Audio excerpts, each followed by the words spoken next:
But as we get started here, we're going to talk about the disclosure. We're going to get it through the military eyes. Okay, I want you to, and again, I don't know how all that they think, but I'm just going to give you a perspective of where we're going to go. So for those of you who want to know why or how or why this guy, so I want to give you a quick background if you're new here. I've been doing this stuff for years now, a couple of years, 3 or 4 or 5 maybe. I was on Clubhouse app. I wanted to create the first program, did a UFO show, signed a contract with Clubhouse. So I was doing a UFO. That was my career. My career started. MUFON, UFO investigator. Also been on 11 different TV shows, all about these aliens and UFOs on Open Mind, George Norrie, Forbidden Knowledge, on Forbidden Knowledge, their channel now, as well as in some of the documentaries. I'm a Gaia brand ambassador with Gaia, and also been featured on Ancient Aliens, and got a new book that's coming out. It's actually in pre-release right now, and a lot of bigger other projects that's coming out. So I like to tend to give you this information, not to toot the horn, but it also let you know before the haters do want to hate, it ain't gonna work for you. It's just not gonna work.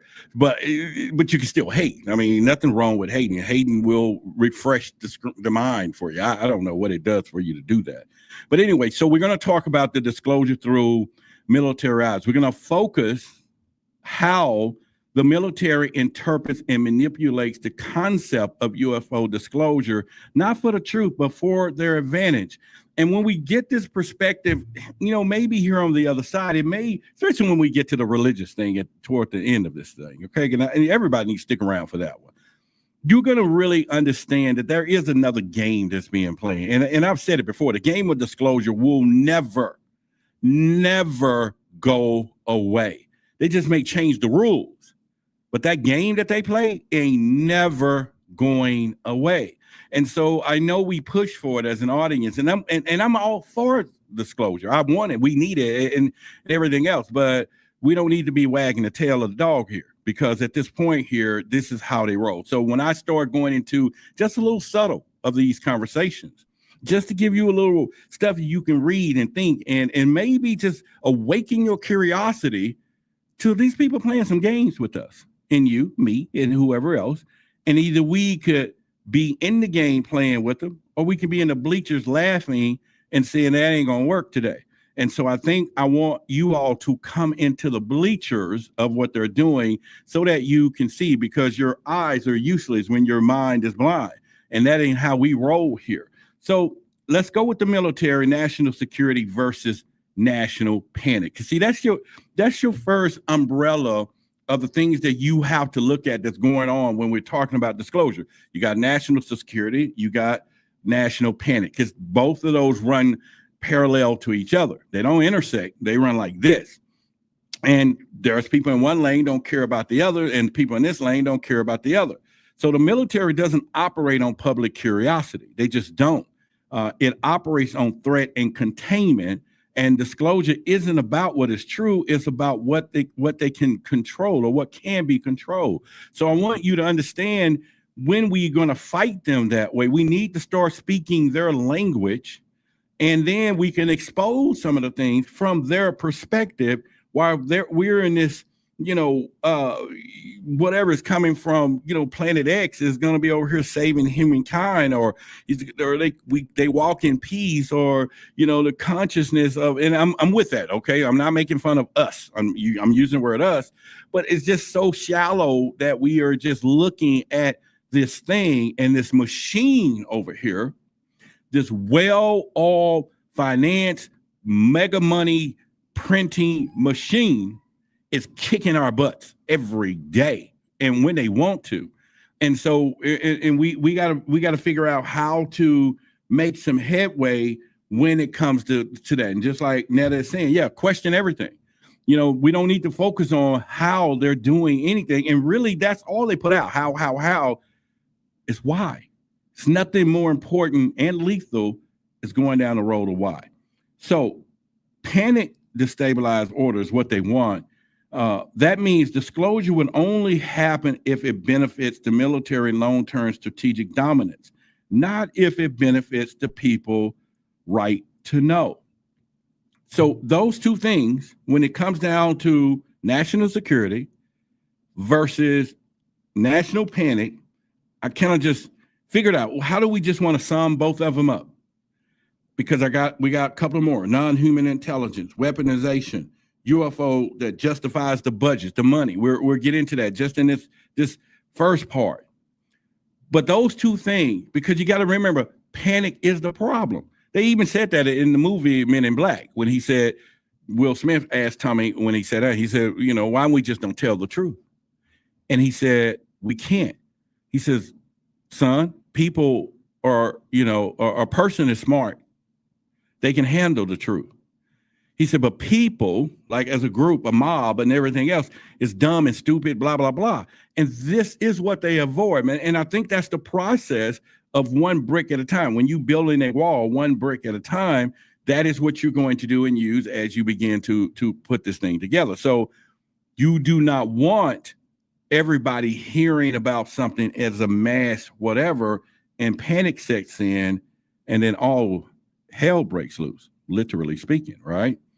The other part will be non-human intelligence could be classified as a threat vector. Now, and I'm saying this, NHI is going to be the acronym for that. How non-human intelligence. So by using non-human intelligence, the military avoids confirming aliens and stuff. That's how they've been doing it. And instead create a category that fits national defense protocol. C1, C2, you know what I'm saying? All of the different levels that they do. And they're able to do this so that it's going to fit the criteria of what they're trying to do. And then it compartmentalize their efforts, budgeting, black ops, all of the stuff that they do so that we can't track it. We have no clue. Now, here's the deal. This allows for immediate escalation, militarization, and funding. Real quick, problem, reaction, solution. Problem, reaction, solution. They create the problem, react, and then they provide the solution. The same people that created the problem. And that's all you do. If you start looking at the media, you're going to see problem, reaction, solution. Every time, just start paying attention to those three phrases. Problem is how they get stuff done. So somebody will create, and that could be a false flag. That could be something in the news. There could be accident. There could be some sighting. There could be some release. That could be whatever the problem is. They do it. Then we react. And keep in mind, the problem is designed. The problem is deliberate. They know what they're, because we have the power to agree on the solution. That's because they can't move a lot of stuff without us voting or saying, yeah, we'll raise the money for that, or that is a good cause, or yeah, or the right side says this, the left, and they're on the same team. So they come up with the problems. And then here we are playing right into it, reacting to it. Oh, we need to do this. We need to do that. Oh, we need better this. And they're going, we got them. Now they're going to vote for it. Let's do it. That is something that we have to do it. So it's problem, reaction, solution. There is a problem. The public react to it. And then they come in and say, all right, we hear you. We hear your feelings. We see how you feel about it. Here's a solution to how y'all feel when it was already designed that way. So just remember that across the board. Manipulation, baby, is the number one key. All right, so let's keep going. Again, this allows for, once it's labeled as a potential threat, the public becomes the justification for the secrecy and the action. And there is another thing right there. So they can then say, we're going to put this under national security. We're protecting the public. See, the biggest fear of it all is, and to be honest with you, is when we got things flying around that they don't know where it is. We got things flying around that can go from 0 over here to 60, not 60 miles an hour, but 60 states across within 2 seconds. When you got things that can outrun the wind, when you got things that can outrun light, so to speak, and we don't have those apparatuses today. We don't have that technological advancement. And when they got things that they can put a weapon on that can zip, zoop, and gone, come, disappear, come around and be there and be gone and all that at the same time, and we don't have that, and you want them to stand up and say, we are here protecting you, but I can't. Can you imagine that? Can you, and in fact, imagine this. Imagine you at your house. This is to give you the perspective that I'm talking about. Imagine you at your house. You all are there now. Imagine tonight when you get ready to go in, you turn on the alarm system to activate the protection of the house. But you look out the window and you see the shadowy figure sitting over there with red eyes. You just see the shadow and red eyes. You turn the alarm on and it says armed. You feel comfortable. You great. You got your gat, whatever. If you come from the hood, you know what I'm saying? You got your pop or whatever you want to call it, you know, in the hood, or you got your phone for 911, or you got your butter knife, whatever it is, whatever you're going to use for protection. Maybe you're going to wear I ain't even wearing my protection necklace. But you look out there and you see that figure and you already know and then it waves its hands like this and your alarm goes disarmed. It's still sitting over there. And you're like, what WTF? What just happened? You turn it back on and he waved his hands again and your stuff just shut off, the lights and stuff. All right, he leaves and you feel comfortable. You go to bed and you wake up because you got the alarm on and there's muddy boot prints walking through your house. This is what Lou Elizondo talked about, the muddy boot print theory. And your alarm is on, but the boot prints are walking through your crib. This is a problem. And this is what is happening. They just come through and we can't stop them. But if the public knew that, now we got panic worldwide. And now we got discourse, lawlessness, religion breaks down, the financial capital breaks down, everything breaks down, and the whole system, because it's all designed on protection. And that is why you will never, ever, ever get them to admit that they don't know. They do say they don't know what it is, but it ain't bothering us. And they take people things every day without unannounced. So weaponization of fear. Project Blueprint as a control tool. That was there, that's set there all the time. Blueprint proposes using holographic, voice to skull tech, and global satellite system to simulate a divine or alien event. It's like they're going to send messages from space into our heads, through our phones, through whatever they want, and it's going to be like, oh, we are here to watch you and protect you. And we were like, is that the voice of God?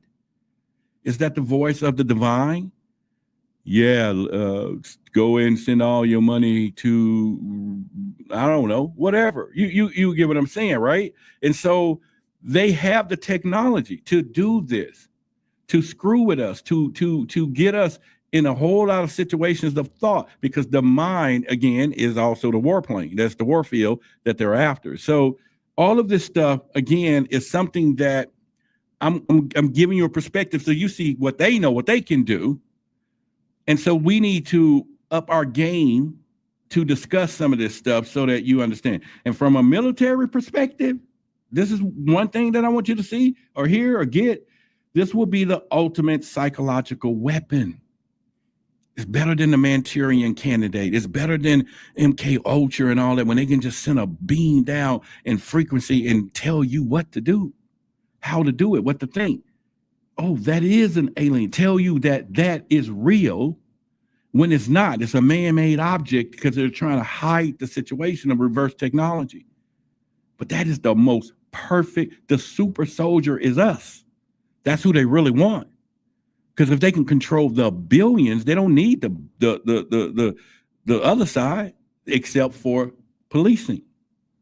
I'm just saying. So it's perfect for installing a one world defensive initiative and martial law. Just watch how they move. Now, see, we thinking more linear. We thinking more, generational of me being 20 years old or you being 30 years old or whatever. You get what I'm saying? They are institutionalized thinking. Institutional thinking is forward thinking. It don't think about this year, next year, and it thinks in decades. Okay? It thinks in centuries. It plans in decades. The technology is probably 30 and 40 years already ahead that we don't even see yet. So while we're sitting here thinking about tomorrow for us, we need to think about children's children. We got a plan for that stuff That's why I tell you get your seats. That's why I tell you to watch what is happening out here, because they're playing a different ball game. And the way chaos and all this stuff is set up for us, we can only see what's in front of us. We only see the bills. We only see the arguments and all that stuff, and what's happening in the media and the news that happened last night. That's how far behind we are every day. Every day you discuss what they want us to discuss yesterday happened, or maybe a few hours before. They're planning for tomorrow and next week, next year. They already know where they're going to put the next space station. They know where they're going to put and how they're going to do AI and take over the world and all that. We're planning and talking about what just happened yesterday. I'm talking majority of people, and make no mistake. If I'm wrong, you can go ahead and call me out. If you're with me, put it in the chat. If you follow me tonight, where I'm going with that, put me in the chat. I'm not just ranting. I'm talking. And let me put my little friend up here on the stage here. There you go. He's serious. And if you find any value tonight, that'll be this one. You can, just show some love to the show if you want. You can super chat anything as well. But if you with me, let me know. Let me know that I'm not by myself where I'm going with this tonight. All right, Shay, appreciate it. It's good to have just one or two or three of y'all, but I would love when we have 50 and 60 and 70 people in here that y'all are listening or you following me. And then if you say you're not, then let me clarify to help out, because we're a community here. This is what we're doing. Now, we're talking about UFOs used to justify increased budget, Space Force, and surveillance. Sonia says she with me. That's fine. Diana says she with me. That's fine. Diana, it will be there like that president said. If we went down and hit 10 people on the street with an apple, she's going to say he didn't do it. But appreciate you. Now, let's go. You know what I'm saying? All right, well, Diane says she's with me too. Let's go. But you get what I'm going with this, right? Because the appearance of UFOs or UAPs now, because they already changed the term because they didn't want it to be all kind of, they changed that, gives the military a blank check to request funding for anti-gravity tech, direct energy weapons, and orbital systems. This is what they meet on. This is when they sit behind their tables and they say, we need to put a fake UFO out there. And I'm not saying they don't exist. Okay, y'all get me. All right. And our ancestors always listening. We here with Thomas. Renee, so I'm with you. Thank you. So the military, I'm speaking from their desk. This is how they're talking. Oh, yeah, we can get some direct energy weapons. We can do this. We can get the public. Because you remember, all this has got to be public funded first. Before they can steal the money, they got to get the money. And they got to lie about what they said it's for, and then they can steal the other side of the money, right? So they doing that. James says the military industrial is 100 years ahead of us. No, probably no doubt about it. I use 30 in being just a little easy going on that. 100 years is probably not even half of it, but you're correct. That's why I said we're so focused on today's and yesterday's news. That's all of our life. That's all. If it's somebody talking about something that just hit, or maybe it's some tragic things that happen, but that's all we know. But not anymore. Let's start thinking ahead. Let's start thinking forward. Let's make this all a chess match for now. When we go truth versus authority and we start having our private get-togethers every month, and by the way, we will be doing it again August 23rd, indoor, in the air conditioning, and the lounge area, where we're going to really get down, and hopefully we will do a fundraiser to raise the equipment so that we can live stream with 3 different cameras in this facility. And if that's some of you guys to get behind and help support, I'll put a Give Butter link up in a few weeks. And that way you can attend them all, and then we can flip cameras. You can just hear conversations just everywhere. We're going to let y'all watch everything. You know what I'm saying? Because this is a community. And if we don't, that's fine. We'll go down the route. All right, so let me continue, because the other part of this, it justifies something that I think is very important. 24/7 monitoring airspace, satellite feeds, human behavior. People, I'm working on a project that I know is going to be a big hit.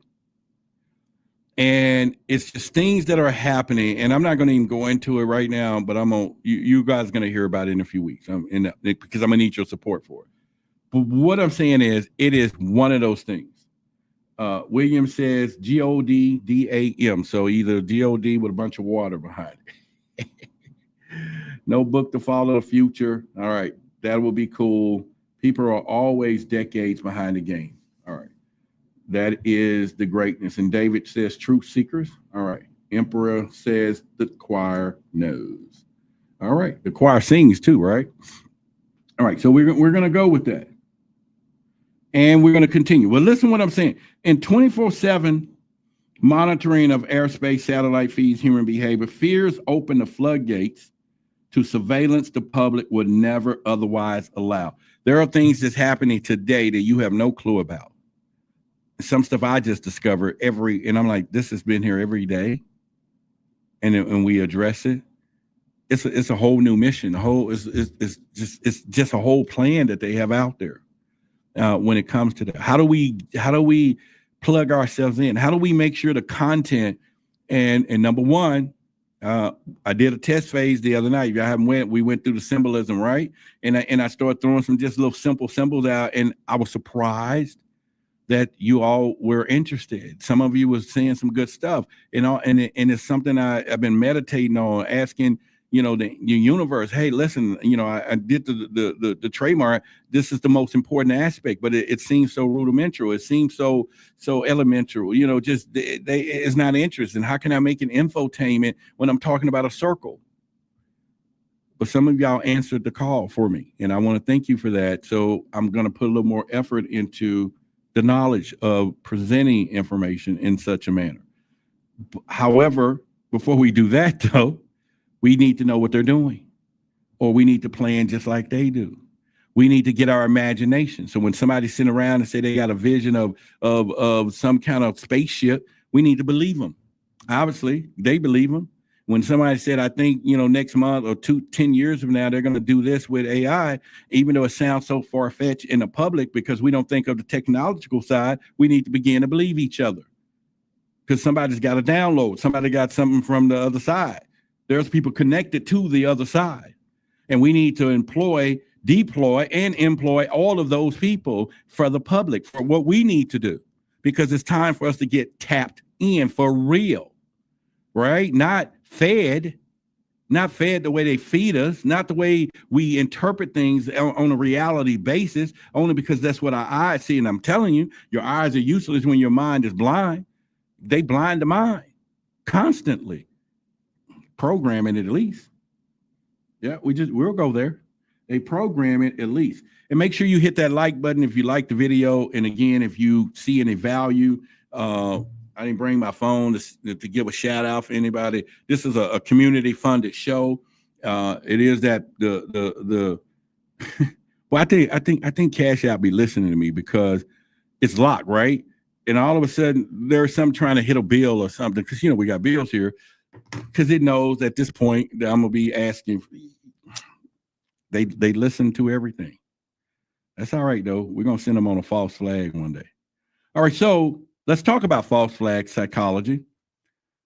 Create the threat, control the reaction, present the solution. That's problem, reaction, solution. David Icke talks about that. In fact, he goes in a lot of depth. Is where I gained the best deep perspective of that concept. And once I saw it, you can't unsee it. Once you see it, it's always there. You get what I'm saying? It's always there. Yeah. I can't even pronounce that. Is that Halo Innovator 8 or whatever, which is Cairo, but Wag the Dog. That is one of the best movies you can watch. If you haven't seen that movie, check it out. Sit down with your boo and watch that one. You'll get a laugh out of it. You will. Or one of you going to say, well, why are we watching this? And that's when you better step. All right. So this classic problem, reaction, solution script. All right. So I'm going to break it down for you in a context that's just simplified in a thing.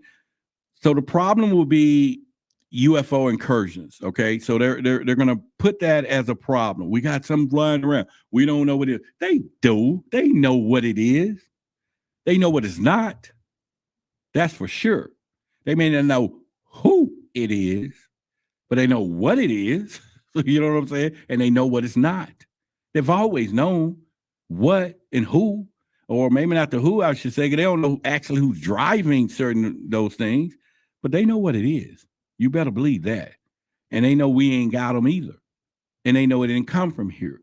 They know we don't have that advanced tech. They know we can't fly that fast. They know we can't zip away like that. And they know we can't be transmedium, go from air, water and air, ground and space in instantaneous. We have nothing that can do that. At least we don't know about. We ain't got nothing. Anything that flies around so fast that we got, if it goes into the water, that propulsion system is drained out. It sinks. It no longer functions. Anything that comes out of the water, it ain't gonna go too far. It ain't flying unless it's a missile. And like I said, we don't have something that's gonna come out the water, get in the air, fly around, and go to space and disappear and go. And we ain't got nothing that's coming out of space that don't land in the ocean because we can't land it on the ground without a parachute of some kind, right? They already know it. So the problem is UFO incursions. The reaction comes public fear and demand for protection. So they do these things, and that's the first thing you want is protection. That's why I said that's the caveat of it all. Security conscious. Everything is based on it. Your lifestyle, Maslow hierarchy of needs.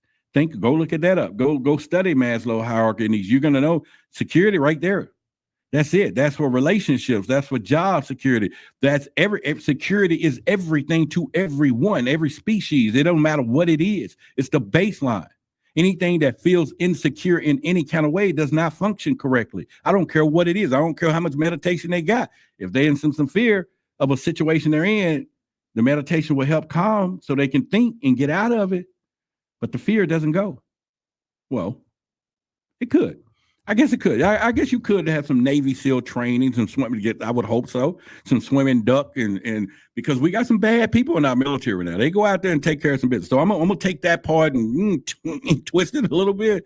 All right. I'm just saying on a basic level that weapon works. But the solution is centralized global defense and loss of personal freedoms. That's what they're doing. If you now start paying attention to everything you see right now, and you start going all the way back for the last 20 years, any big thing, and start looking how they have chipped away personal freedom, from this deportation stuff to Eyes in the Sky to the Patriot Act to whatever. Everything is chipping away from jobs, and now crypto, which we go is the answer. People, there's the control system. It is coming. They've always wanted a cashless society. And if you think it was some anonymous person who was trying to give a gift to the community and put together a system that we're going to be able to get ahead of them with, you better think twice. And I'm not telling you not to invest and get your money because you got in early, do it. Keep doing it. I'm with you on that. But when that thing gets in place and cash is no longer usable and all that stuff in safes and under beds and being printed on machines and all these, because they got countries out there got our money machines. They can print as much as they want. They've always had. And now it's all digital. And you already know you got a debit card. When that thing go negative, if you think the power of this, think the power of cash when you go buy something and you say, all I got is $25. And the person said, you need 2601. All I got is $25. And he says, it's 2601. And he goes, you know what? I'll take it. It ain't going to happen when they go digital. If all you got is $25 and it's 2501, it's declined, period. It ain't changing. It can't go down. It ain't going to move. You ain't getting it. It just don't happen. 2501 is the number. That's the number. But in a cash world, it's negotiable. Cash is king. And they know that. They can't control that. I'm just letting you know. I'm just giving it to you. All right. The date is August 1st now. The date keeps changing. What date? Oh, she's probably late. The date is August 23rd. I said in August. But August 23rd, Judith. And it's so cool. Judith will pick up the phone and just text me. Roderick, is the date August 23rd? She knows. Or she would call. Hey, buddy. Because this is my buddy. Hey, buddy, did you change the date? No, it's August 23rd. Oh, okay. But instead, I get called out in front of everybody. You get what I'm saying? My friends calling me out. But anyway, it's August the 23rd. Once again, 10 o'clock. to 3 or 4 since indoors so we can hang out, okay? And we might have some little snacks. Some of these people say they can cook, so we might have a little finger food or something. I don't know. All right, so I got to get going because I got a few questions for you to think about as we go here. You don't prepare the public unless you're preparing for control. This is something, and I'm going to get back to that. The first thing I want to you, and I'm going to ask you some questions. And these questions I've meticulously put together to drive some thought, okay? And I want you to put yourself in the shoes, because remember, tonight's perspective of the show is we're flipping the angles here. We're trying to give just as much as we can why they doing what they doing, and then that'll let you know why we're playing the wrong game. Okay, y'all with me, right? So I want at this moment, think about if you were a general. Would you reveal an enemy? Would you ever reveal an enemy you couldn't defeat them? Just think about that for a minute. If you were a general, would you ever reveal that an enemy that you can't defeat? And I need you to answer that honestly to yourself and put yourself as a general in the military of the United States, the most powerful nation in this world. Would you reveal that thing that's flying around, that's zipping across the skies, that's taking people when they want to, bringing them back when they want to without permission, would you reveal that you couldn't defeat them? No, you wouldn't. Why would they tell us? And you think you don't, you got to figure it out at this point. Would you? Emperor says she would tell. You would not tell if you were the general.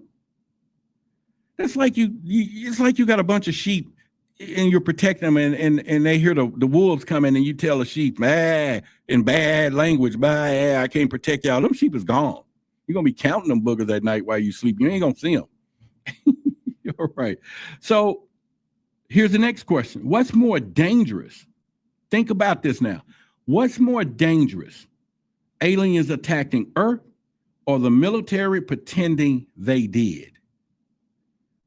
I'm throwing this out there because I need y'all to put some of these answers in the chat so that your comrades, your community would all be able to know how we can function and think. So what's more dangerous?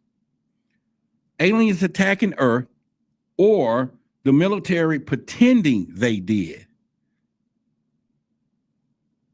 Anybody want to answer that? I'm not going to. I will. I don't need to answer every question. What's more dangerous? Help, talk to your all right. Somebody said military pretending. I mean, think about it. You make these questions I'm going to ask you tonight. I got a lot of them because they're all designed to get you to think of not even just the big picture, the global, the universal picture of what's happening. Because it's important. Because I'm tired of just looking in there and everybody's talking about what happened today, yesterday, and this morning. Man, these people are not thinking about that. We're so behind. And they know that. They know it.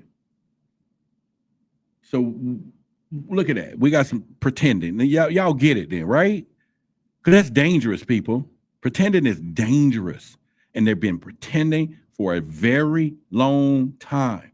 And we have fell for it hook, line, and sinker. Without a shadow of a doubt. We fell for it. And we still do.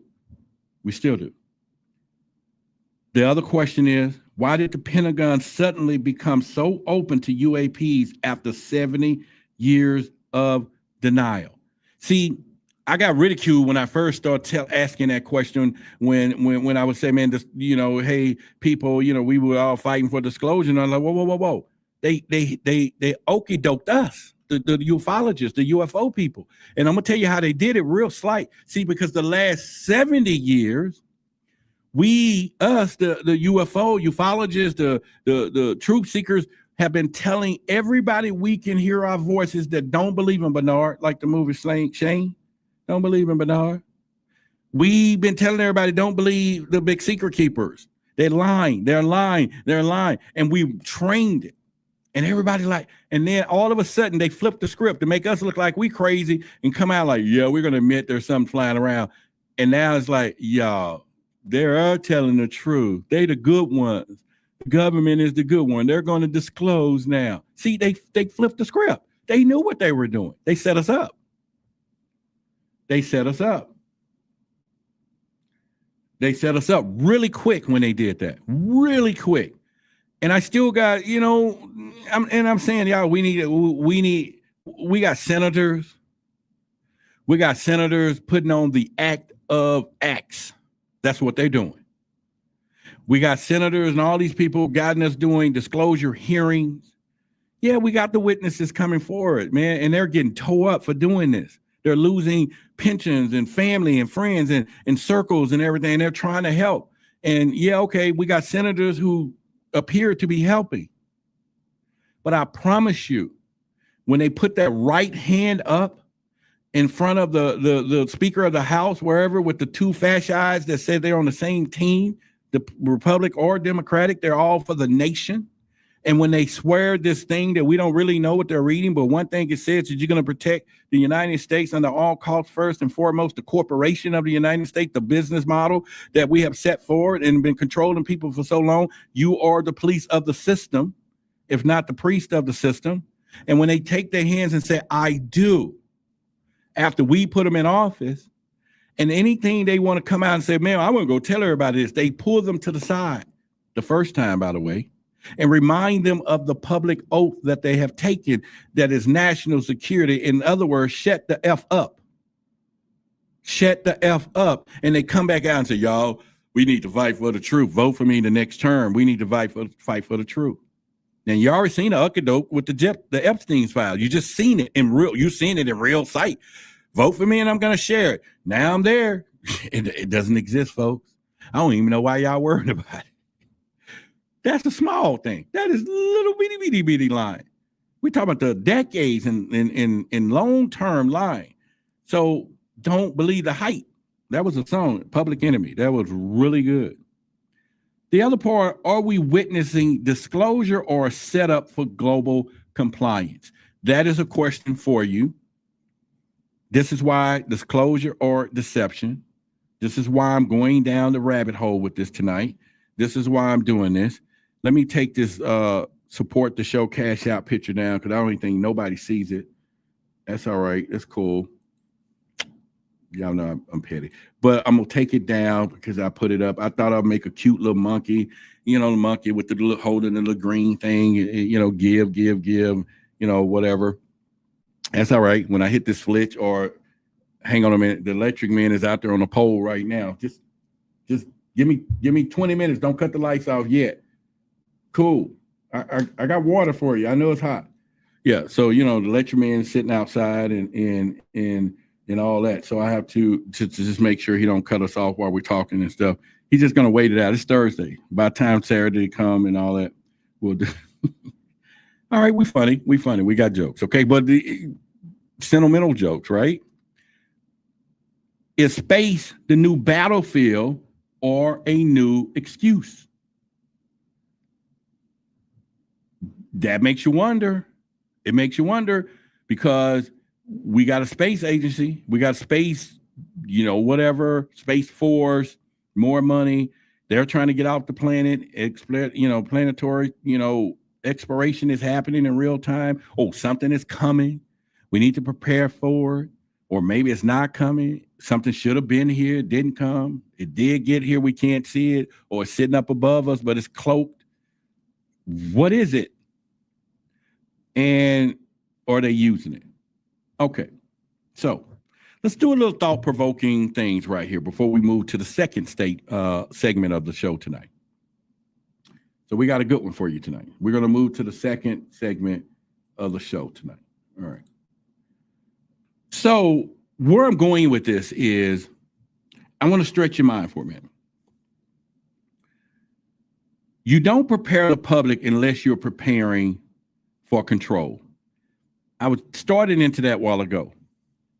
You don't prepare the public unless you're preparing for control. That is the primary code of the matrix, so to speak.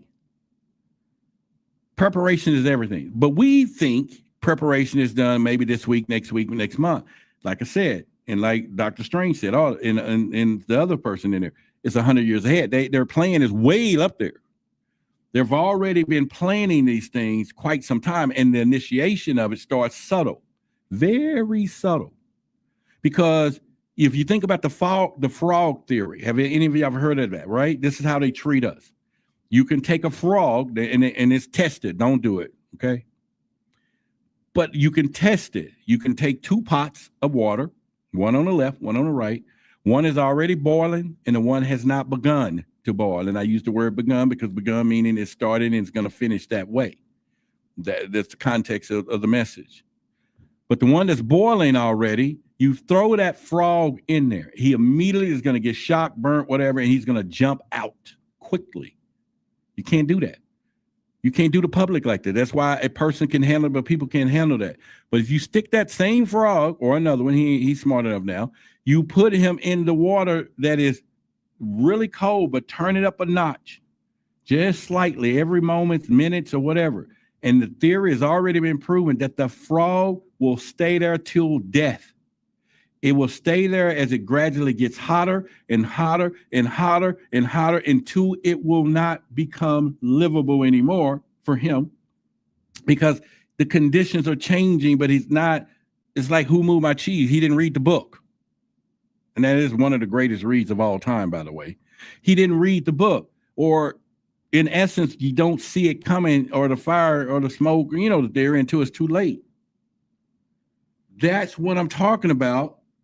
When it comes down to this, you get what I'm saying. So another part of this, listen to this. Listen to this right now. Listen, I'm gonna give you a play, okay? We get ready to run a play because we're on the other side today, right? Tonight. Every war begins with a story, and the alien story is being written in front of us right now. Every war. It begins with a story. I don't care what it is. Every war that we heard before, by whatever, go back and look at your past. It all begins with a story, right? And they're preparing us right now for whatever. And they do it by now bringing out little bits of information. They need to get us on board. So now we know it's flying around. They were 70 years. People lost their existence. People lost wealth. People lost friends, people lost body parts, people lost consciousness, people lost whatever, protecting that secret for 70 years. And all of a sudden now we're fighting for disclosure, and they're giving us a little bit at a time, and we think we're winning something. I'm saying we need it. We need them to tell the truth. We know that 100%. We need them to tell the truth. But once again, they act like you can't handle the truth. That's the way they roll. That's the way they roll. We just need more people. When we start hearing this crazy stuff on TV, and since I'm into acting lessons today, when you start hearing all this crazy stuff, I don't need you to come in and be like, oh, this disclosure. No matter what comes out of the Congress from now on, for at least 1 year, we're going to do this for 1 year, everyone. No matter what they say, no matter what disclosure they want to say, we're going to have a hearing and blah, blah, blah. Every time they say something, you point to them and you say, now that's a damn lie. That's exactly what I want to come out of your mouth. I want that to come out of your mouth. Every time we see some in the paper, on TV, congressional hearing, somebody who's trying to get elected and saying, I'm going to tell y'all what's going on up there. Now that's a damn lie. Just make sure that's what we're going to say for 1 year. Watch how it changes a little bit. I promise you. I promise you. I promise you. That's what's going to happen. That's how we need to roll. You know what I'm saying? Just let them know. And y'all give a shout out to Sonia for the support on the Cash App. Thank you.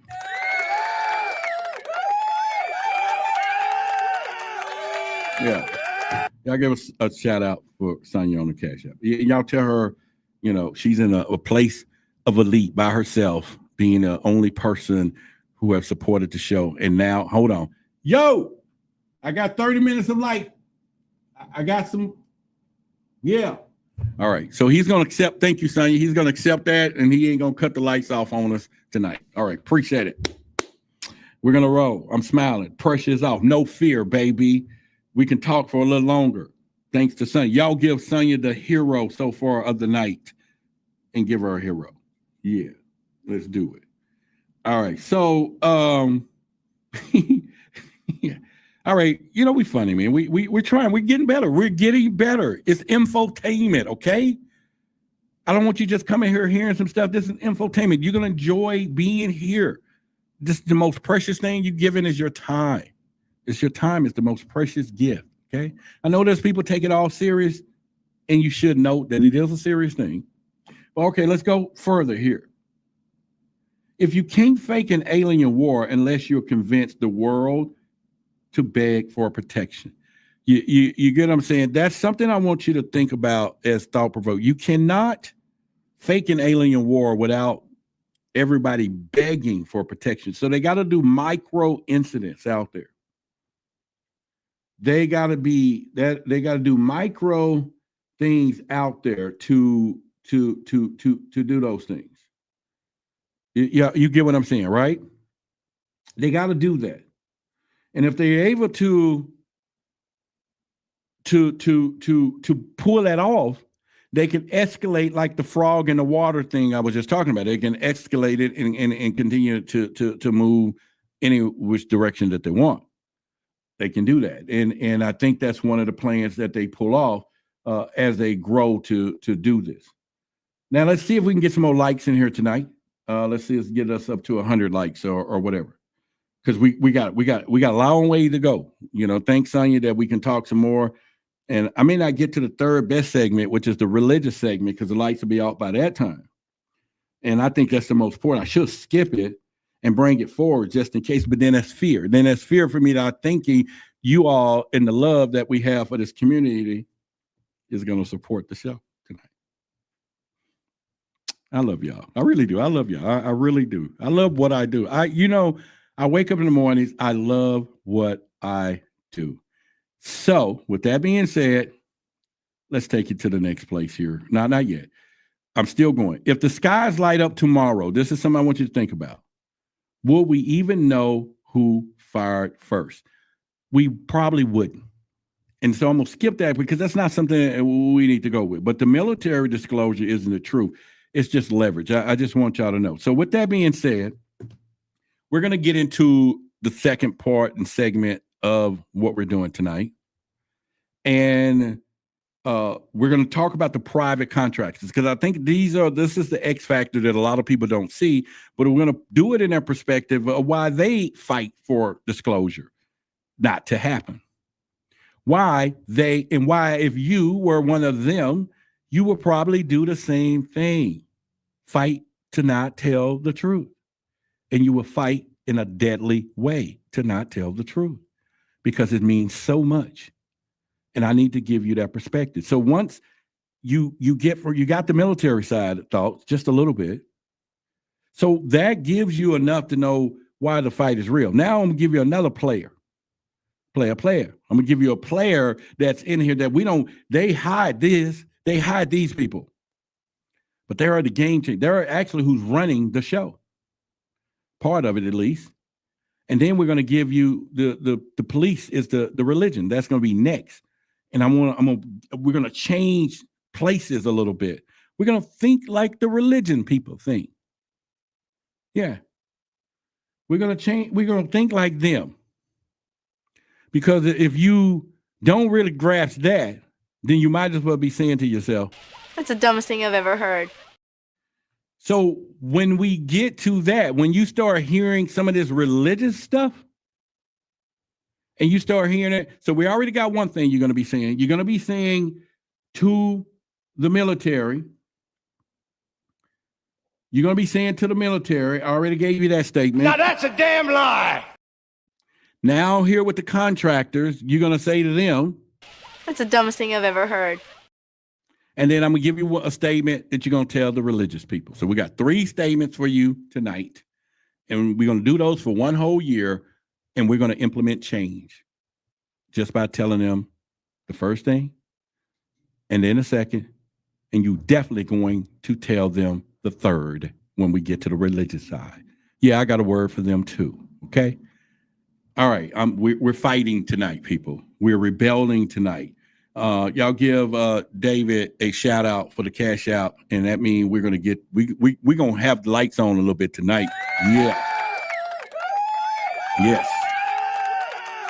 And by the way, someone says through the cash app, hey handsome, you're doing great work.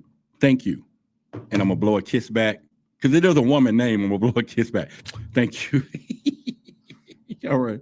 We're gonna go there. All right, so I'm ready. I hope y'all ready. Let's go. It's been a great week. Got that dental stuff done. I'm talking. Last week I was in tremendous pain, but I was up here, man. I was pulling it off. There was a few of y'all know I was taking all kind of medicines in the background, fighting for it, and we were making it happen. We were making it happen. All right, so private contractors.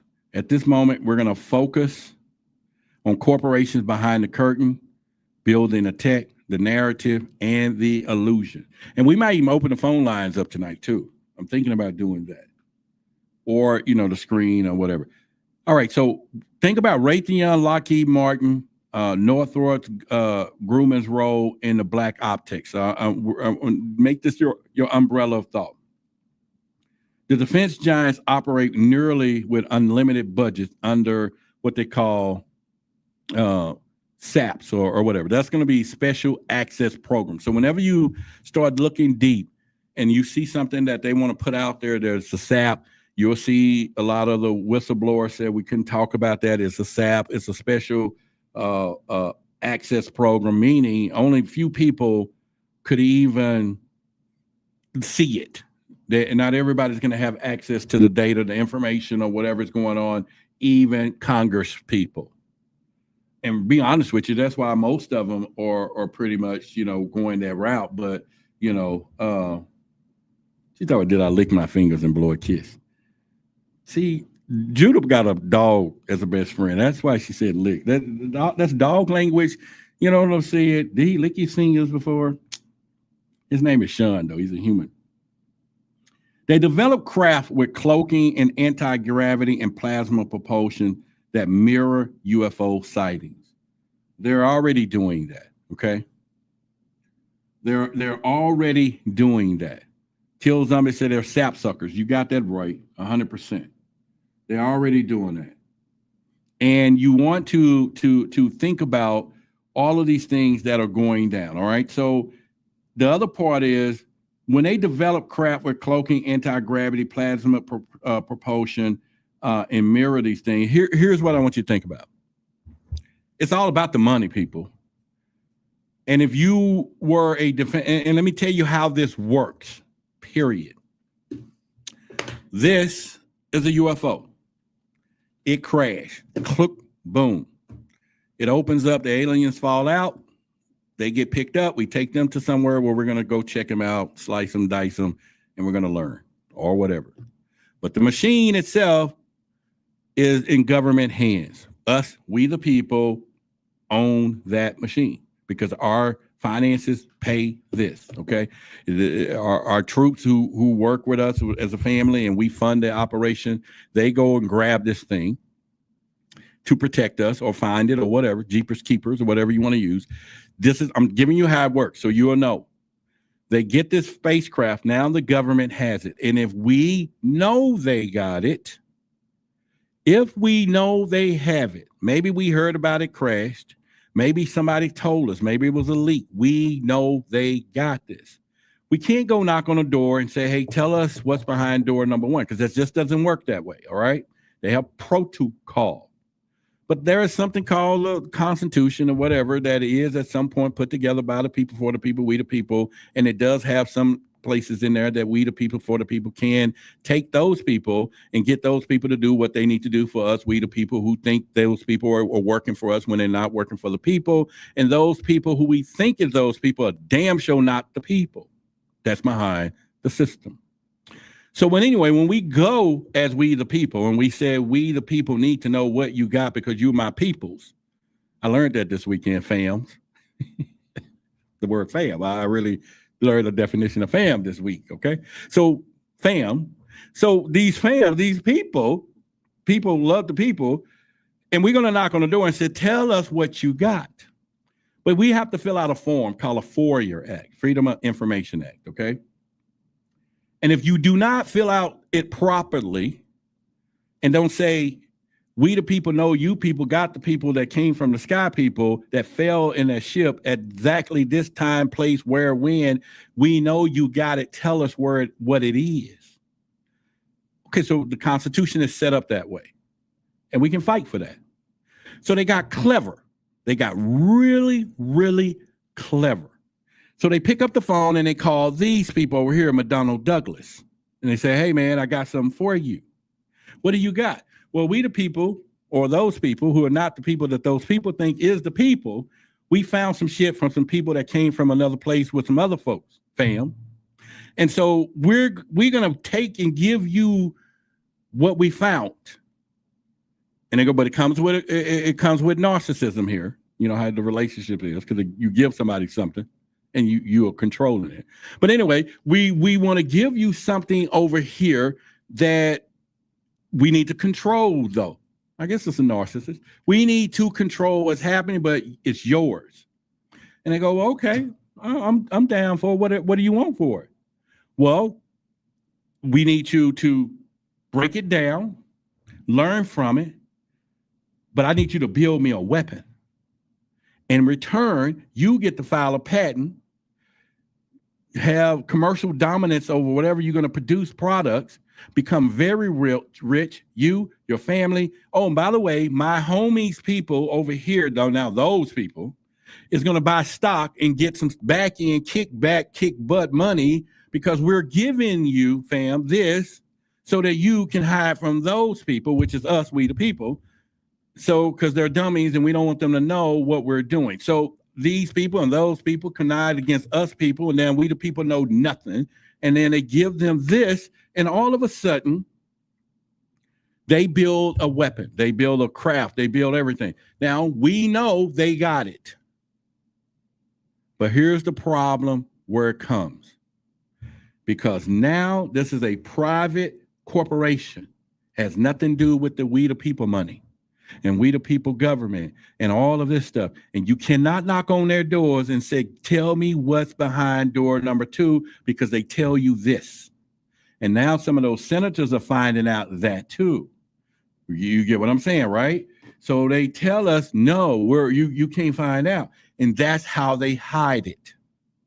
That's exactly how they hide it, because the FOIA Information Act that we the people Constitution, whatever you want to call it, whatever Disclosure Act 2216 that they just put in place, don't make these people tell us nothing.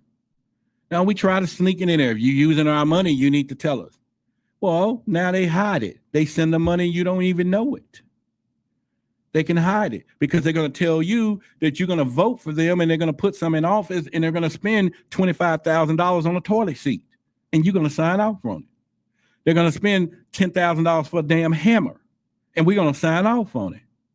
And by the way, they're going to fake an alien invasion and make you scared. And you're going to say, take all the money you want from us and do whatever you want with it, because that's the game that they play, and they continue to play that consistently. By the way, I'm just saying. My iPad is going out now. This battery, look, think about synchronicity of that deal, or karma, is 8%. However, I'm gonna pull the documents up on the phone so I can continue the story. All right, so that's just part I want you to think about. Let me know if you follow me so far. Let me know you're following where I'm going with this so far. I'm just putting it in another side so that we understand what is happening. Let me know, put it in the chat, you down with the program. Just give me a little affirmation, confirmation, or whatever that I'm not speaking. Because y'all got to remember, I'm just looking into a camera here.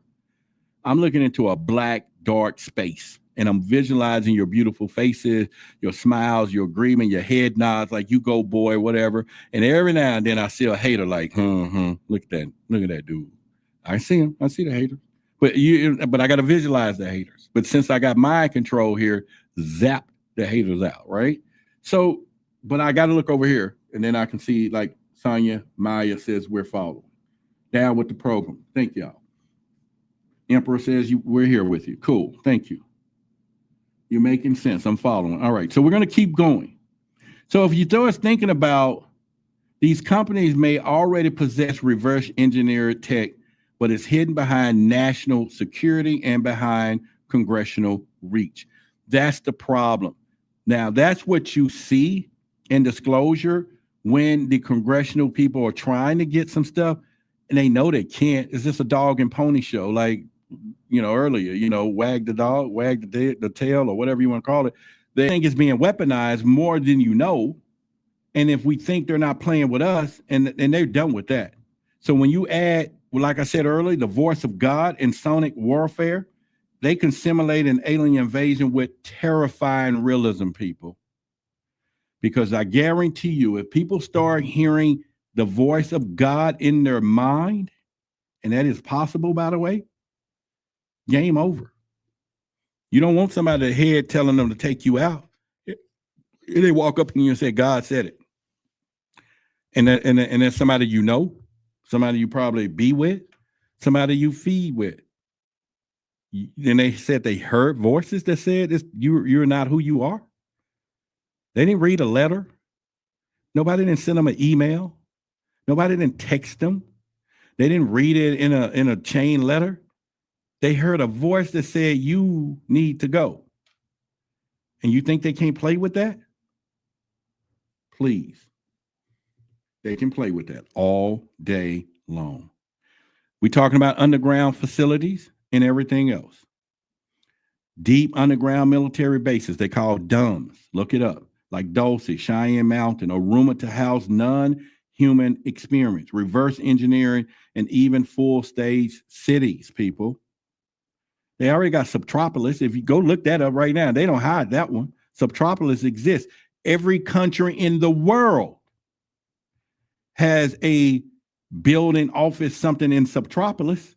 Why would they do that? Almost, not every, but go look at Subtropolis, look it up, and then find an entryway to Subtropolis. You're going to see all these countries, at least 10 or 20 flags over here, but over Subtropolis. It's like they're in there. And maybe the property says what's underground is different. And maybe on above ground, but they all are there together. Look it up and come back and tell me you saw it, because the Subtropolis is sitting there 100%. So we're talking about the psychological stuff, and I got a few questions for that. Let me get this geared up on my phone because we're running out of iPad battery. Let me get my docs on my phone, my notes. I didn't plug the battery up, and I should have yesterday from last night. And we're going to do it, Roger, do it. All right. Man, I like this better anyway. I can see it better. Let me see where we at, though. And how much battery? Oh, yeah, we good over here. We good. All right. So let me just let that sit there until this play out in 5%.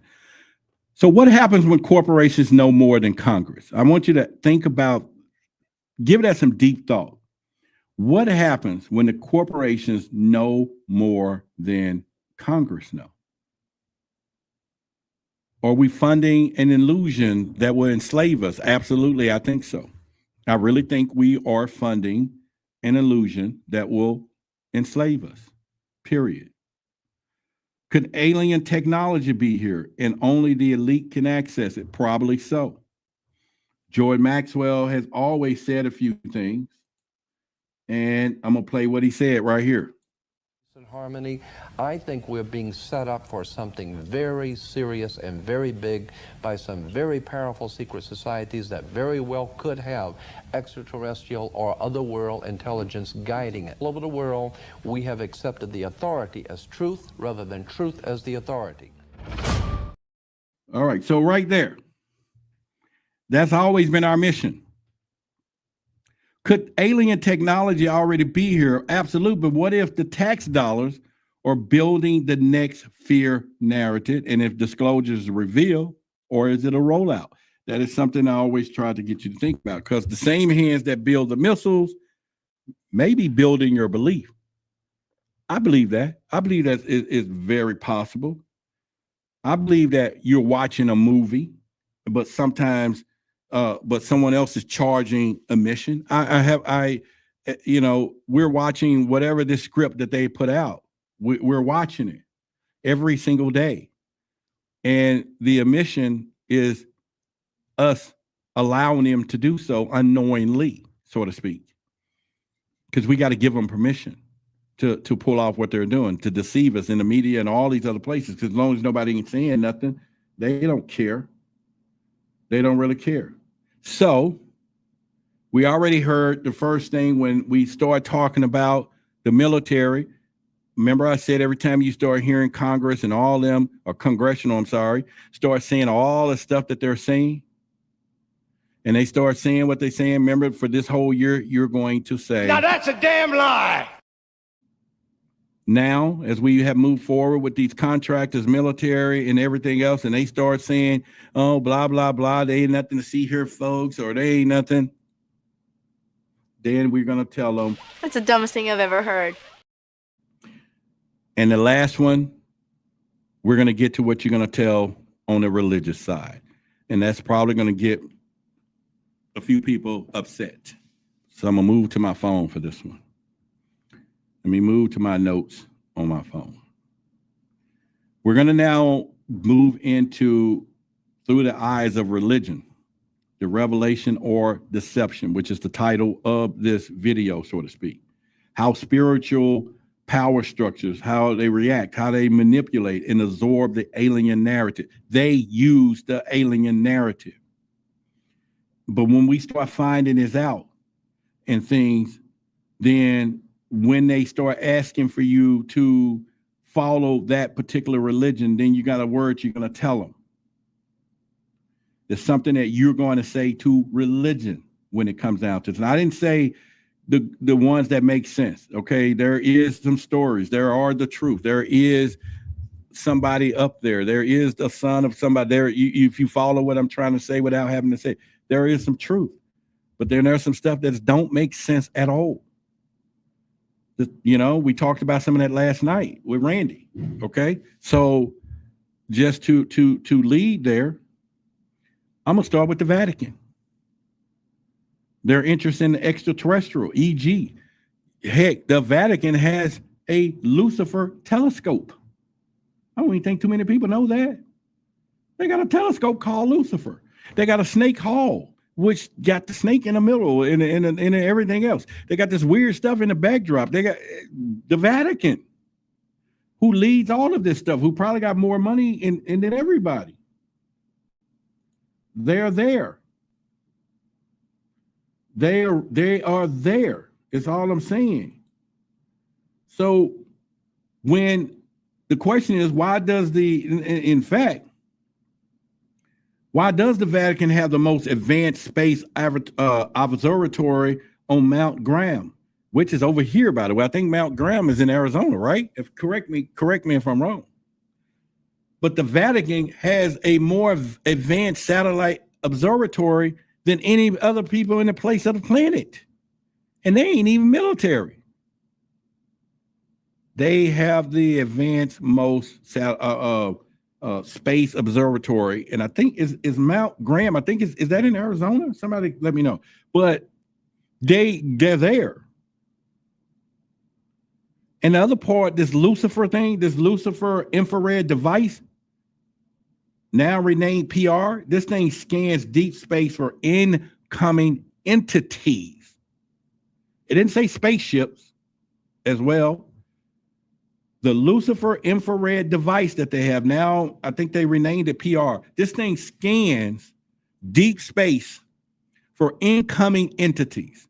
Why would you have the most expensive piece of observatory equipment on Mount Graham, or whatever that is, Mount Graham, yeah. And it is set up not to see, but to scan for what is coming and who is coming and who is here already. This advanced system, infrared, by the way, scans deep space for incoming entities. Y'all with me? Yeah, okay, yeah, it's in Arizona. Appreciate it. Y'all with me? It's in Arizona. All right, thank you. So why would they? Why would they? And here's another thing. Could the church be waiting for a cosmic arrival it already knows about? Could the church, and if I had to answer that for you, but this is not the answer we're going to give the church, but it's just my answer. Could they be waiting for a cosmic arrival it already knows about? You damn right! That way I don't get hit.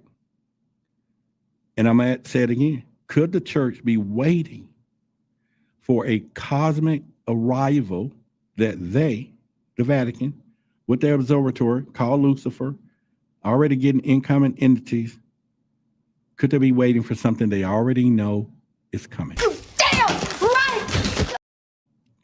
Just I want you to take that with you. But I'm going to give you the answer to tell them later, though. All right? Or are they watching for final deception? No, they're not. So let's think about something that comes up in conversation all the time. We talk about aliens as angels, demons, Nephilim, or the test of fate. When you hear people have a conversation about aliens and all of this stuff, it's going to fall in a category. Some people say they're demons, or aliens as angels, or they're demons, or they're the Nephilims. So there's a mixed emotion of all of this. Or it could just be the test of faith, right? We could go that route and really think about that. But that's part of the plan.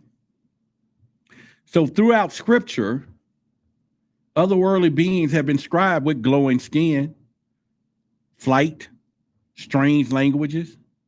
You see that all the time. And when people ask me about reptilian stuff, it says that even in scripture, there's some scaly skin stuff somewhere. I got to find it, but it's there. Throughout scripture, we get the depiction of ancient stuff. Now, mind you not, throughout scripture, there's been several different books of scriptures and religions, and they all carry one of the base story. You know that something born a virgin having some whatever. That story is in 26 different religions, okay? But throughout scripture, and like I said, I'm not telling you that the truth is not, and it may be it's true because all of them are saying the same thing. They just got like the Tower of Babel. They got split it up to four corners of the earth, and languages change and stories will change when that happens. That would be what I would go with at some point. You know, where I'm saying is this: are modern aliens ancient watchers in new clothing? Are they testing? Are they tempting us, or all of this stuff? Because it says the watchers are here. They're been here, or they still here, never gone anywhere. The stories just changed. And if you really take it into context, many religious institutions quietly prepare their doctrine to reframe aliens just in case. There was a time that they interviewed, or they had, that would not interview, but there was a time that the Vatican was known to have called in a lot of religious people from around the world and got them prepared to say, if the aliens were to reveal themselves, that Jesus is their Lord and Savior as well, even if they don't look like us. Even if they got 6 arms and 10 eyes, or a big head, no nose, no mouth, whatever, no middle part or whatever. So the part of this, when we get to religion, is will the contact shake or reinforce our belief? And that's part of it. Because for some, and I'm saying this wholeheartedly, and I've tested this throughout movies, they've tested this through just test, period. Let me tell you something. When it's this for religion and all this stuff, when contact is made, for some of these people, it's going to destroy their world view. Make no mistake about it. That is why, from a religious standpoint, people, they don't want us to know yet. And I use the word yet. They got to figure it out. They got to figure out how we're going to lay it on them so we can still keep control. They gotta lay it on us. And so when they come out, now here's the word I want you to say. When they come out and start telling us, hey, y'all need to believe this, and this is God and God image, and because they're gonna have to depict this thing. It's rebellion time. And you already heard it's a damn whatever. You heard that one. It's the dumbest thing you ever heard is that one. And now the final rebellion that you have to do and say. And let me know if you're ready for that word. Because everybody's not, maybe because I'm talking about religion, y'all may not be ready for the final rebellion statement that you need to make when they come with some of this stuff. And if you're ready for it, let me know, because I'm going to give it to you. But, I need agreement. So, like I said, you heard, it's a damn lie. If you start talking about the first one, the second one's the dumbest thing you ever heard. When you start talking about the contractors, and then, but this religious one, and it's easy for you to say this. It's easy for me to give you the verbiage and things, because if you said this for a whole year to all this some of this religious stuff, because some of it there's some truth. Okay. So when you approached with this alien, angel, demon thing, and they start trying to mix it all up and try to make it come together, you just look at them and you twist your head to the side and you look at them with, Hell no. and that's how you got to put it to them. Plain and simple. You just got to, and they be like, what you talking about? And they don't get it. And they won't get it. That's the whole point. But you make words come out of your mouth. Hell no. You know what I'm saying? And that could be for the fellas. And if it's for the ladies, so that we in one accord today, we all working masculine and feminine energy, and you can pick either one. Hell no. You give them that one. You make it long, slow, and meaningful. Hell no. You let them know. That's where you're going to come from. Right there, plain and simple. And once you do that, you're not going for the message, but basically what you're saying, stop it. Stop it. You get what I'm saying? You want to tell them to stop it. That's the whole point. Someone says, Roderick, explain rainbow and the ladder of symbology. Well, we will do that on another show, because that will change the topic, and that will change if somebody who just joined us right now and was looking at the titles and what we're discussing. So we cannot. But it is a good topic, though. It is a good topic. All right, so, but it will go with a little bit. But religious leaders, listen to me, will interpret alien contact as God's judgment, the rapture, or the return of the gods. You got what I mean? Y'all with me? That's how they're going to do it. That's exactly how it's going to be done.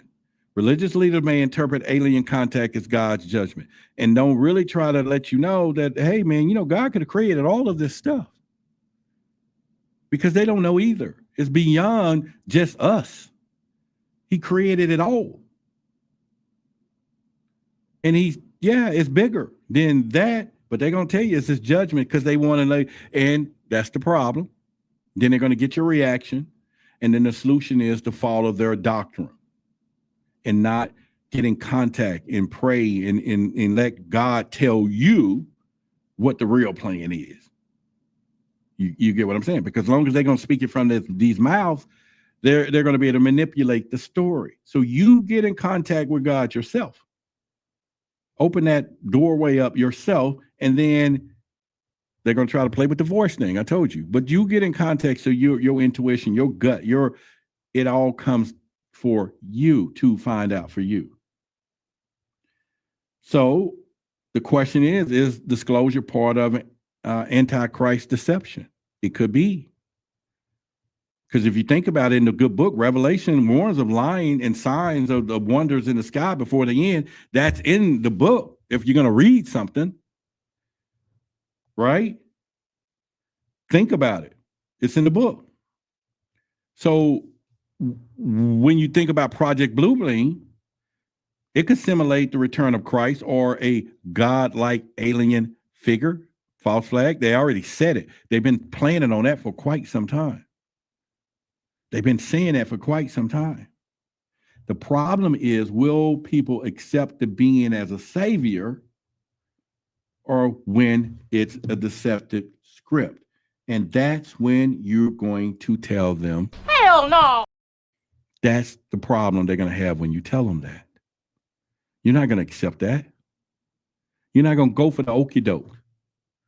You're not going for the okie doke. Oh, you may be shocked. When they say it, you might be like, Can you say that again? I'm sorry, what? you know what I'm saying? That may be your first reaction. That'll be your first reaction. But in the end, Hell no. don't go there. I'm just telling you now. Don't go there. Don't let them take you there. You're not going there and everything else. But they're going to go with prophecy, how Project Bluebeam and Prophecy Beam both promise a return of something divine. That I'm giving you the playbook. And then, of course, biblical prophecy says that the world will be unified under a false leader who comes from the heavens. Somebody was already trying to tell us the playbook. The warnings had already been there for quite some time. Someone with the playbook was already there.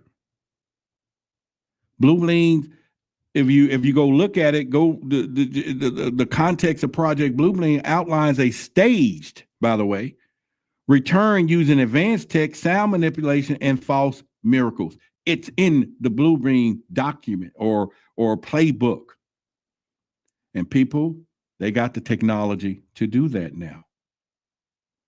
It's like the $6 million man. We can rebuild him. We got the technology now. We can rebuild their minds.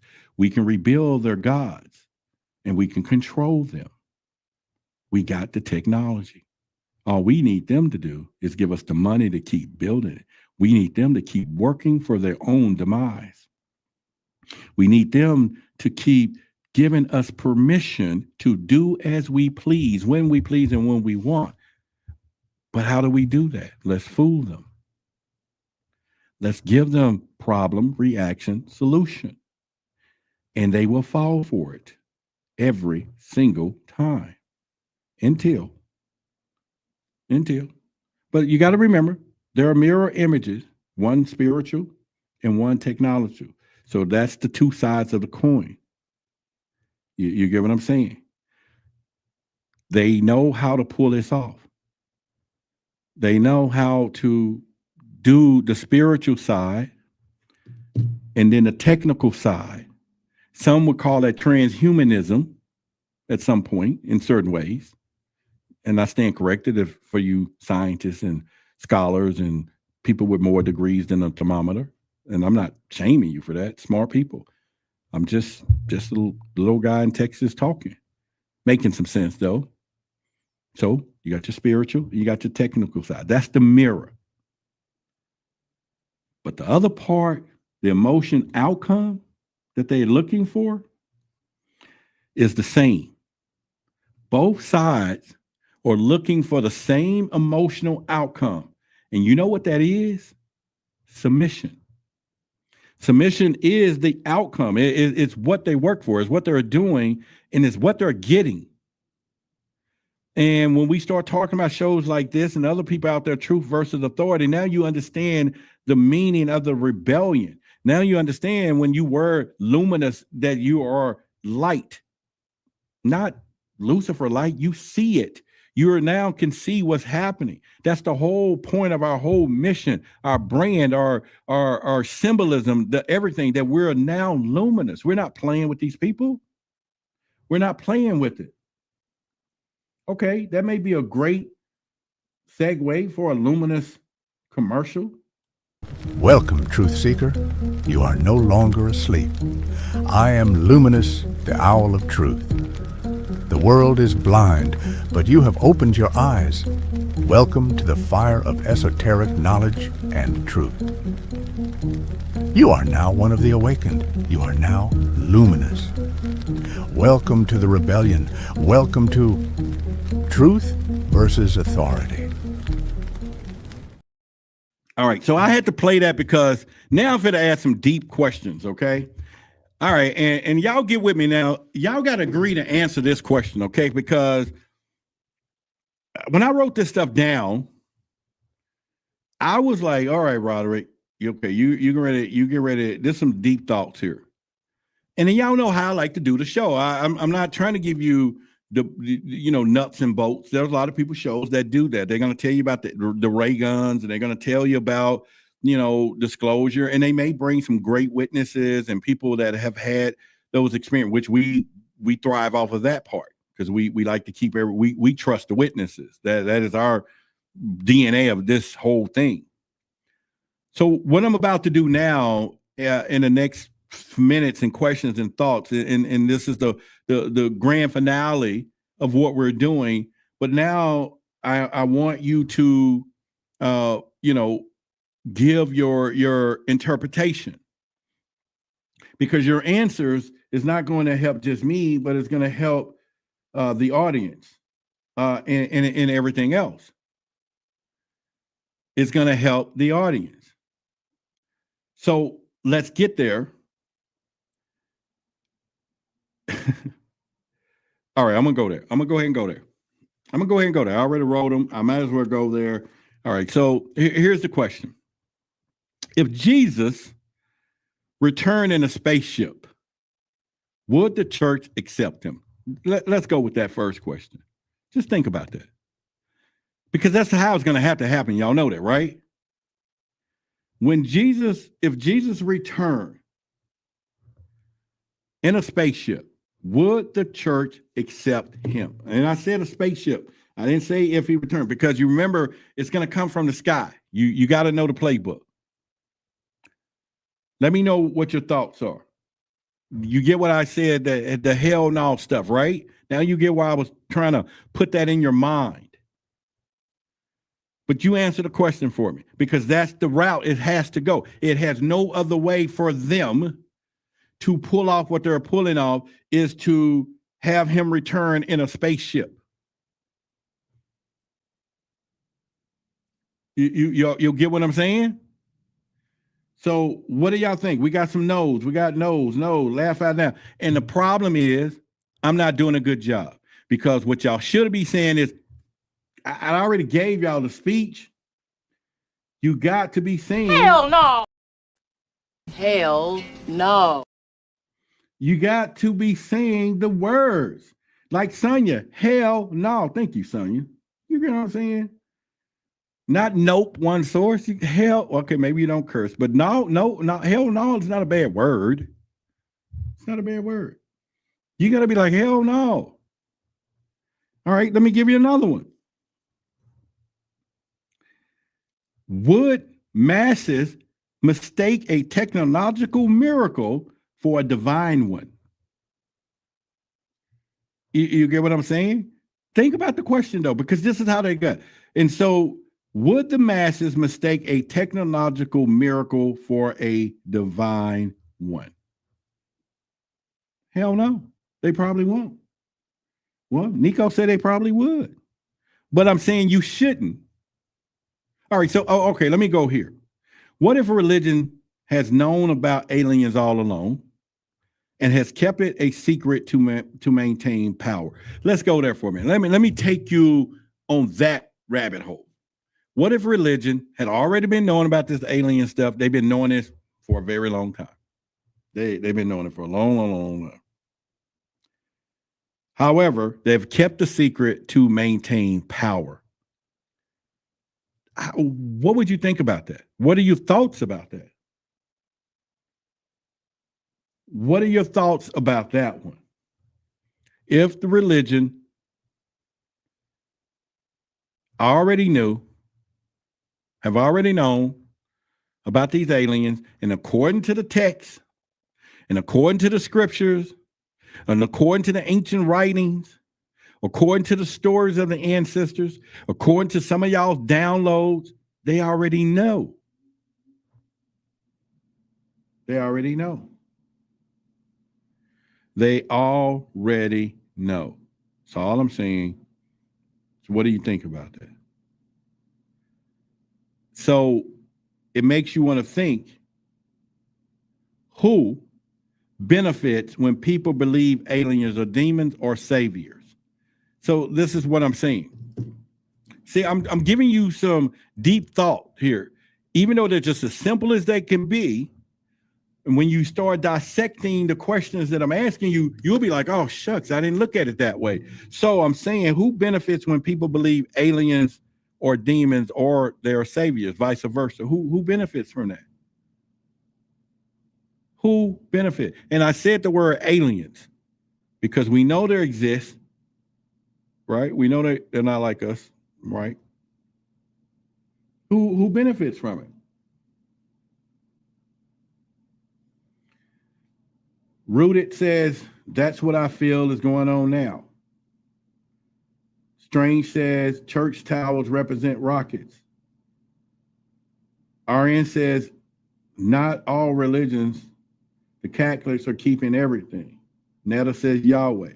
Yahshua is omniscient. I'm in presence with Lizzie. Baptists don't know about it. All right, well, I'm just going through. You guys are here. Libby said the Bible mentions some form of spacecraft on more than one occasion. You get what I'm saying? So, like I said, who benefits when people believe aliens are demons or saviors?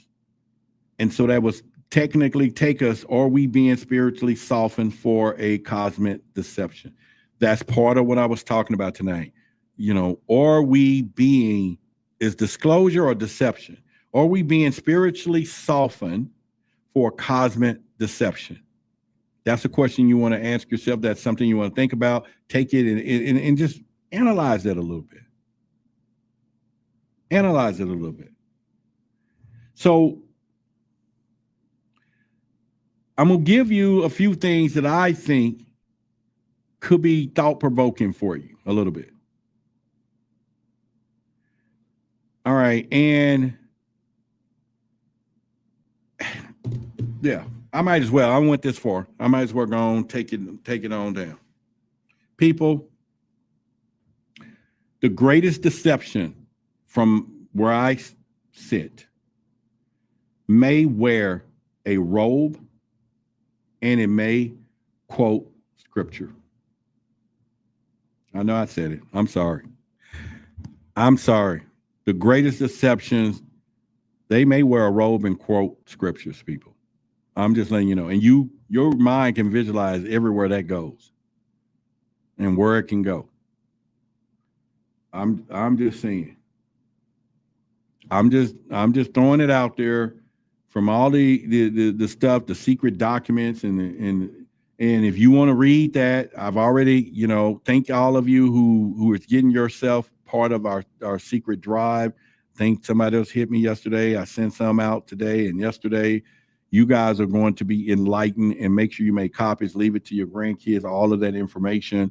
And I'm going to shut that down. I was surprised not too many people email. Y'all want in? Yeah, I know it costs. The drive is 160 just to start with, because you got to get a special drive, and then the contribution is double that. But the whole point I'm saying is the greatest deception may wear a robe and scripture, and it's just point blank. The other part of this is when the sky opens, y'all, here's two things that's going to happen. All right. And I'm getting in, I forget getting in trouble. I'm being very sincere, because it's going to happen. When the skies open up, the pulpit that's going to either explain it or they're going to exploit it. That's the two sides of the fence, people. That's the two sides of the fence. So right now, the greatest deception, and I'll keep going, reiterating, could wear a robe and quote scriptures. I just want you to be prepared to know.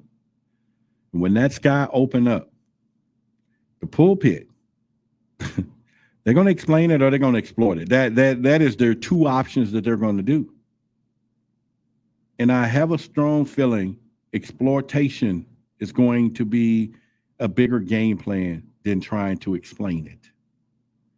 Because explaining it makes them tell the truth. Telling the truth from all that has been said all this time releases control. And if it releases control, there's a bigger problem. There's a huge problem. It's a huge problem. Because what I want you to understand, faith is very powerful. Faith is too powerful, even for them. But fear, wrapped in a prophecy, oh, that's the strongest freaking abundance you can have. See, faith is your faith. Our faith is the faith is just, it's even more powerful than religion. I'm telling you. Yeah, they try to slide a religion as faith. No. You can have faith without that. And the faith is so powerful, it's really a problem. So but fear that they put into our system, and you wrap that in with a little prophecy, fear and prophecy, dude, you have the strongest, you got elements, you got super glue. You got super glue. Right about now, if we were having some church, you know what I'm saying? Y'all would be cash apping the keeping the lights on and all of that stuff. You get what I'm saying? Let me know if you're with me. Because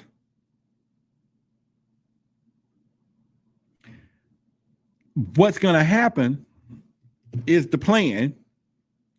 Because if you go back to all of ancient times, go back to all of this stuff, every alien encounter that has come to the earth, Anunnakis, whoever, Zuzu, Boo-Boos, wherever they have come from, just go back and do your research on what I'm about to tell you. Every alien stuff, not ancestor blood, not us, but most of these aliens at some point have given us the depiction that they are God. That's why all of this stuff. So if the aliens are behind this, and you remember what Jordan Maxwell said, I'm going to play it again and listen closely so as to define what I'm about to tell you as we get where we are with this. Listen to what Jordan Maxwell said, and then let me tell you something. Go with this. Harmony, I think we're being set up for something very serious and very big by some very powerful secret societies that very well could have extraterrestrial or otherworld intelligence guiding it all over the world. Okay, you hear what he said. He feels, and so do I, that we are being set up by these powerful secret societies who then run the government, run everybody else, who have been guided by extraterrestrials, okay? Because if you go back and look at all of the ancient stuff, they came from the skies, and then they said, we are your gods, because they knew we didn't know. I've said this before, because the true answer to this, or statement, or something for you to think about, or question, because I'm rocking the boat tonight, will we kneel to the beings from the stars because religion told us to? And forget that the God is speaking through us from bigger than that? Think about that, though. Will we kneel? Because if they're preparing for all of that, we have to know the aliens just might be just like us. They've just been around longer. So the question is, will we kneel, bow, pay homage, whatever, to the stars because religion told us to? Answer that before you go to bed tonight. answer that before you go to bed tonight. That's all I'm saying. Because the true religion of elite may be preparing its final ritual. I'm just telling you. They may be preparing they have to. They got to be working on it. We were just talking about rituals and stuff. You got to understand that. You got to understand it. So as we come to a close, we've been here almost 2 hours. And because we got enough contributions on the Cash App tonight to keep the lights on. And so I'm going to be in the dark when we hang up, because he said 3 minutes, because that's it. We didn't get any more contributions to keep talking. So thank a couple of people, thank David tonight. Thank Sonia tonight. The greatness of those two people. Y'all helped a lot of people tonight. The two of you alone by yourselves. Heroes to the community of Truth versus Authority. To you, caring, two lovable people. The greatness of both of you together as a team of contributing to the lights and the power of speech tonight. So as I come to a close, though, because we have to, we got to get to the point to let the powers that be do what it does. Tonight wasn't just about aliens, people. Look, Danielle said, thank you, Danielle. I love y'all. Y'all know I love y'all. This is how we do it, though. But anyway, y'all time being here is a contribution. I just want y'all to know that, okay? But I do love you all that do support and help the way you do. Nico said, keep the lights on, baby. Thank you. There we go. Keep the lights on. Y'all give Nico a shout out right there. All right. So as y'all know, tonight wasn't just about aliens, people. It was about seeing the chessboard from the eyes of the kings who moved the pieces. I wanted you to look from the other side. I wanted to give you, if you were them, the best that we can know is so that you or you can understand from that standpoint. Okay. I wanted you to know that, because it's very important for us to get a different objective, because we're so much tied into the one side. But if you stop looking at how they're doing us and how they're doing this, but why? Because nothing is more important than why. All right, y'all give a shout out to Mars Production. Thank you. She said you're doing an awesome job. Thank you. Yes. We are survivors. Look, let me tell them. Yeah, dude. Yeah, go, whatever. Going on. Because if disclosure comes and the world unites under one threat, remember, they want a new world order. They want a one world order. You're going to ask yourself, is it revelation or is it well-rehearsed illusion? Because they've been working on this for quite some time. And more importantly, who benefits if we believe it? And people, that is the plan. That is the whole plan, is the one world, new world order. That is how they're going to function. It's how it's going to happen. It is the game plan.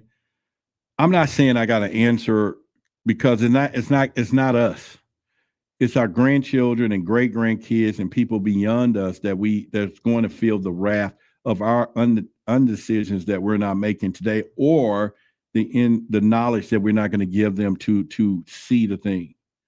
The knowledge to give them to plant their own foods and seeds and all this stuff to grow their own whatever. Because it's seedless, man. You go to the grocery store, you can't get a seed grape. It's on the package, seedless grape, like it's something we asking for. Seedless watermelons, seedless this, seedless everything. You get what I'm saying? It's like it's crazy. The basic necessity of life, where you could just plant in your backyard and grow something from Mother Earth, is now going to be away from your grasp. They're taking all the land that they can and building high stuff up. So you're going to live within a system and make it all technological advanced, though. Oh, you got a smart apartment. It tells you when your bill is due. It tells you if you use too much electricity. But it ain't telling us about nutritional value. I'm living it. I got to better myself with that. They're not doing that. I got a plan. I was telling somebody today, I am studying, and I've already been I'm studying not raising chickens. I'm going to raise rabbits. Pound for pound, you can have 2 or 3 rabbits, just 2 or 3 rabbits in a big old little pen in your backyard, and 1 male rabbit, and keep changing them out. Those rabbits will have enough babies to feed your whole family year round, people. 4 or 5 rabbits. And yeah, you got to feed them and make calls, but learn gardening stuff and using their pellets to fertilize the garden, and then the garden can grow enough stuff to feed them too. But I'm telling you, little stuff like that, even in a containment area, may be important to do. I'm learning that. All right. We already talked about the bunker stuff. We went down that route. So Libby said quail too. I don't know about raising. I haven't studied that. But yeah, rabbit is good. It's good. You can season a rabbit. Hell, you can season whatever, and it tastes like whatever you want nowadays. Heck, they doing that now. Artificial this, that. But yeah, you can season a rabbit and it's good.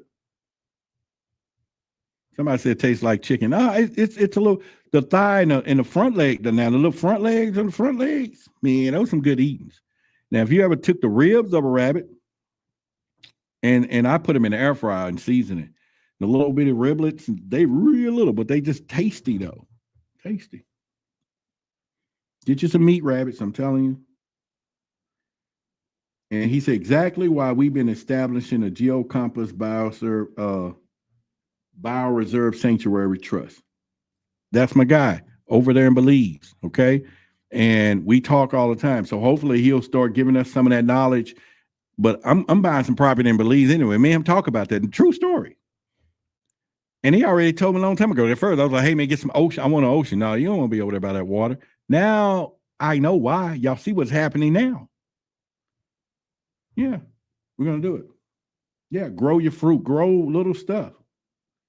Grandma used to make rabbit. All right, then. Yeah, you eat rabbit ribs. Yeah, they got little meat on the rib. If you pay for rabbit today, you're going to eat everything almost you can. The back, thigh legs. And you got to remember, the rabbit he ain't got a lot of fat. He jumping, them back legs be jumping in it. But eat rabbits, all I'm saying. Or if you want, but grow your own stuff. And you can do it. I used to raise goats. I had meat goats. But rabbits is you still got land and stuff with goats, but the rabbits, because they produce so fast and so quickly, they're and then if you do a genetic program like I used to do with exotic birds, you got to track the birth and see which ones are laying more eggs than the other ones. That's how I used to do when I raised zebra finches, parakeets and all that stuff. You go look, I got a YouTube channel. Y'all see me having birds. In this place was full of birds too, and then I had a warehouse down there. But you start looking to see which one genetic is having more babies. Everything is DNA, RNA based, right? And then you say, okay, I'm gonna keep all the does out of that litter. I'm not gonna eat them because their mother is producing 6 babies at a time. Then they may do it. Now, exponentially, you're gonna always have large litters or kits when they come out. And then you continue to make sure that's in the bloodline. So now you do that, okay? You do that. Yeah, you do that. That's all I'm saying. And we're gonna accomplish it, or you just make sure others do and everything else, right? You just make sure it goes down like it's supposed to. That's how it works. Okay. That's how it's going to work. We're going to do that. All right. So real quickly, he said aviary scientist. Yeah. If y'all go to a channel, don't subscribe to it. I'm starting something new. I haven't put a content over there in the years before this, but it's called Think Aviculture. And I was teaching young people and people how to do vacation, make money just out of their backyard. You'll see cockatiels. I have big tortoises. I used to have big giant birds and a bunch of them. You'll see me and my daughter shipping them out at the airport, and parrots. And everything else. But I'll do that again. Put some stuff up. It's just you just got to understand that stuff. He said, we're going to have rabbit instead of watermelon meet the greets. No, we are not having no rabbit meet the greets. Because let me tell you something, Judah. Rabbits are small. So let me give you this thing right here. Right here, okay? When you think about what we're talking about here, you got to know that. So think of this little pea in a rabbit. It's a rabbit rib bone. And it's smaller than this. Just think a bone is just a bone. And to two lions says one of them got to have it. So no, we will not be having rabbit meat bones at the meet and greet. They will be fighting. Get your own rabbit. That's all I'm trying to say. But we're going to have some other stuff, though. We might have some finger foods or something. It's indoor. We're going to be there every month. We're going to be there every month. So I'll start picking the dates. And we're just going to grow this thing. And then we may move a couple times. It just might be the hangout spot, you know what I'm saying, for the conscious of what we're doing. Then we can just meet and greet, whatever, have a click, and then do some stuff somewhere else or whatever. But we're going to be August, so that Judah knows. It's just with Judah. Nobody's listening. But Judah, we're going to be there August 23rd. Okay? 2025, August 23rd, a few weeks away. This is just for Judah. Yeah. Because I didn't want her to show up August the 1st by herself. All right. Somebody said frogs and crab. I never ate that stuff. Who bring the potato salad? I don't know about all that. You know what I'm saying? I ain't say we have no potluck. I want y'all to go home. You know? I want y'all to go home. Yeah. Yeah. All right. So with that being said, I want to thank each and every one of you tonight for being here. Of course, tomorrow's Friday. We won't be here tomorrow, Saturday, Sunday. We'll come back Monday and have a good time and continue our conversations. But I do want you to subscribe to the channel as we continue down what we're doing today. You know, make sure you hit the like button. If you have not hit the like button of this particular video, please do. There will be a couple of segments, things in here I probably will edit, but it'll be tomorrow when I can. So we got 100 and some likes here. We already got somebody who said they don't like it. So that's one person. Always. So that is cool. We go with that. But in the meantime, I want Roderick bringing some lobster. Well, if you're bringing some lobster, if you talk about me or them, but because there is another Roderick in here. And if he bring their lobster is cool. Because lobster used to be, if you go back and do research in the early 1900s or 18, lobster was only fed to the prisoners. That's all they ate. Could you imagine that? And they're complaining, we want better food. And that lobster is a delicacy. You know? Yeah, it's a delicacy. Said good night, all of y'all. Judith, my cousin is so. Oh, Tina, did you email me about the thing? Let me know because I'll give you a call tomorrow. If I think you did, right, or didn't? Maybe not. I don't know. Maybe it was somebody else. I gotta look and see here. Let me go back. But anyway, so you all enjoy your weekend. Not yet. Okay. Then. So you guys enjoy your weekend. And, it's Satana. Okay. No problem. My bad. So y'all enjoy your weekend. Have a good time. Get out. Get you some sun. Hug a tree. Make sure you hug a tree. Obviously, that's something that's going down these days. Find your tree. See if it can hug you back. In fact, I'm supposed to go hug a tree this weekend. I'm going to hug a tree. And see if it hugs me back, like fam style, you know what I'm saying? But we'll see. You supposedly hug a tree. Make sure y'all do that. And you'll have a good time, doing what you're doing and everything else. All right. Y'all good? Y'all good, right? All right, so I love you. All right, each one of y'all. Y'all have a good one. Let me get us out of here from there. We're here 2 hours and something. UFOs. UAPs. Unidentified anomalous phenomena. Unidentified aerial phenomenon. Who are they? Where are they from? And what is their intent? All questions that immediately come to mind with the mention of UFOs. A Pentagon report is detailing a dramatic increase in UFO sightings, more than 350 since 2021. Many of them are explained as being drones, birds, or weather events, but about half of them remain unexplained. There's a whole fleet of them. Look on the ASA. My gosh. They're all going against the wind. The wind's 120 knots from the west. Look at that thing, dude. This video taken by the Navy showing what he describes as pyramid-shaped UFOs flying over the USS Russell off the San Diego coast in July of 2019. The Pentagon has since confirmed that the video is authentic. Headline edition, July 8, 1947. The Army Air Forces has announced that a flying disc has been found and is now in the possession of the Army. Army officers say the missile, found sometime last week, has been inspected at Roswell, New Mexico, and sent to Wright Field, Ohio, for further inspection. Late this afternoon, a bulletin from New Mexico suggested that the widely publicized mystery of the flying saucers may soon be solved. Army Air Force officers reported that one of the strange discs had been found and inspected sometime last week. Our correspondents in Los Angeles and Chicago have been in contact with Army officials endeavoring to obtain all possible late information. Joe Wilson reports to us now from Chicago. The Army may be getting to the bottom of all this talk about the so-called flying saucers. As a matter of fact, the 509th Atomic Bomb Group headquarters at Roswell, New Mexico, reports that it has received one of the discs that landed on a ranch outside Roswell.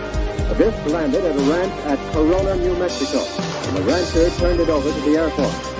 Rancher W.W. Brazil is the man who discovered the saucer. There's footage and records of objects in the skies that we don't know exactly what they are. More people are coming forward with their own sightings.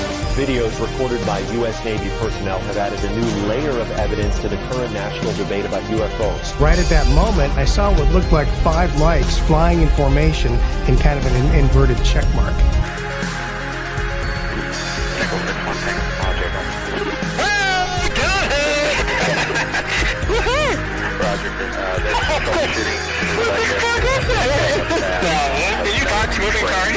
The NASA independent study team did not find any evidence that UAP have an extraterrestrial origin. We don't know what these UAP are. The mysterious flying objects are still a mystery. NASA will continue investigating them and has appointed a director of UAP research. Technology that we faced was far superior than anything that we had.